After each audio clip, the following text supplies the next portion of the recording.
I came across this one gentleman named Alexander the Great. He got his name because by the age of 30, he had created one of the largest empires in history. Well, there's one particular night while in camp, he had this hard time going to sleep. And so he got up, he went for a walk, and he came across one of his soldiers having fallen asleep while he was on duty. The penalty for falling asleep, by the way, was death. Well, Alexander the Great wakes him up. He says, "Hey, what's your name, sir?" And the soldier looks at him like, "My name is Alexander, sir." And Alexander the Great asks him again, "What is your name, sir?" And the soldier responds with timidity, "My name is Alexander, sir." And Alexander the Great says this one thing. He says, either change your conduct or change your name.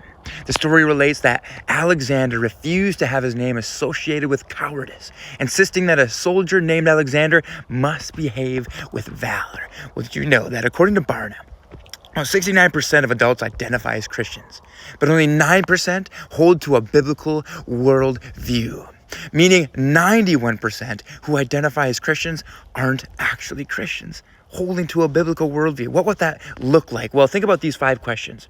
Where do we come from? Why are we here? How are we supposed to live? What do I do with the lows in my life? Sin, guilt, shame, the times that I feel condemned, the difficulties that I didn't ask for in life. And then the 5th one, what happens after I die? Well, the Bible has a cohesive, very easy to comprehend answer to every one of those questions.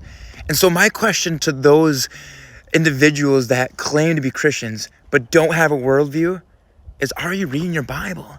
Because you should either change your lifestyle or change your name. And that's not a bad thing.